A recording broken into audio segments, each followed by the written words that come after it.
Bonjour à toi chers spectateurs, analysons une nouvelle séquence de film et aujourd'hui centrons-nous sur la séquence d'ouverture du long métrage Batman v Superman réalisé par Zack Snyder. Pour replacer la séquence dans son contexte, alors que le général Zod et Superman sont en train de s'affronter au cœur de Metropolis, Bruce Wayne va tenter de rejoindre le centre-ville pour sauver le personnel de la Tour Wayne, pris au piège au milieu de ce conflit dangereux et titanesque.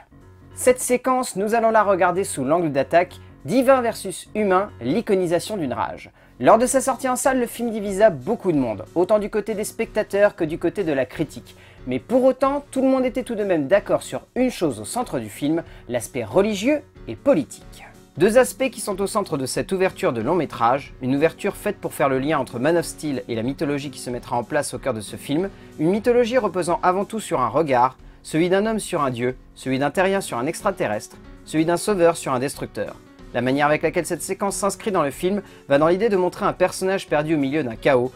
provoqué par une fureur divine, mais un chaos faisant également écho à notre histoire, et plus précisément à celle des États-Unis. Une histoire moderne, une histoire récente, une histoire faite de terreur et de peur de l'autre. Car forcément, cette séquence fait écho à un passage sombre de l'histoire américaine, un passage qui ouvrait une nouvelle ère, celle de la peur du terrorisme kamikaze, celle de la peur post-11 septembre 2001. La structure de la séquence cristallise cette peur, la retranscrit au travers d'un homme et non d'un super-héros. Car ici, l'idée de Snyder est d'amener ce personnage normalement super-héroïque dans ses retranchements les plus humains, au travers de gestes qui ne le sont absolument pas, et c'est là que cette séquence gagne en force. Là où pour sauver Bruce Wayne devient Batman, la séquence en question montre Bruce Wayne rester un homme pour mieux renforcer ce qui naîtra au sein de ses idéaux par la suite, cette idée que par des gestes super-héroïques, un homme décidera de faire de ce héros un modèle de terreur et de peur, afin de traquer et d'exterminer le surhomme qui changea la face du monde et qui fit tomber ce monde dans la peur et dans la crainte de ses pouvoirs. C'est en cela que cette séquence prend aux tripes et évoque également cette peur viscérale qui réside en chacun de nous,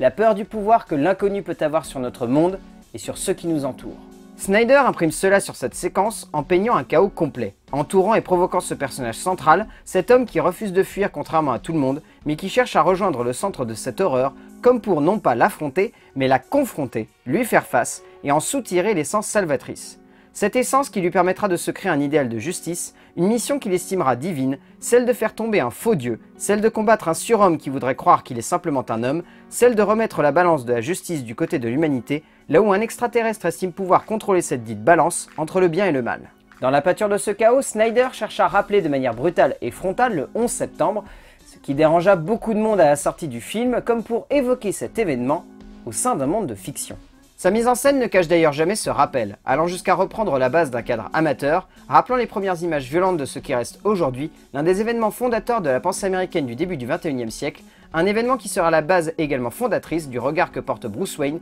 sur le monde qui l'entoure dans ce film. Un regard bercé par une peur de ce surhomme, une peur qui deviendra une rage face au monde qu'il découvre dans les cendres de cette ville, comme si persuadé de pouvoir y reconstruire tout de suite quelque chose, Bruce Wayne cherchait à sauver un amas de poussière d'un feu ardent et brûlant. Cette peur devient alors le moteur d'une mise en scène macabre où chaque image, quoique parfois archaïque, représente pourtant quelque chose de fondamental à la pensée humaine, cette rage qui anime une violence destructrice. De par le fait qu'il ne porte pas le costume de Batman, Snyder évoque alors que cette rage qui prend le cœur de cet homme face à ce dieu rongera toutes ses pensées et pas uniquement celles faisant de lui un super-héros, mais celles faisant également de lui un justicier, un défenseur des causes justes, le poussant alors à devenir ce personnage de chauve-souris terrifiant qui se cache dans la nuit. Wayne et Batman ne font alors plus qu'un, un homme dominé par une émotion primaire, une émotion athéiste et pourtant religieuse dans sa base, celle d'un homme persuadé que Dieu a amené le chaos sur Terre et que pour cela, Dieu doit être détruit et l'humanité ramenée dans son berceau de justice où c'est elle qui décide de ses propres actions. Le cinéaste américain parvient alors en une seule séquence au milieu de cette horreur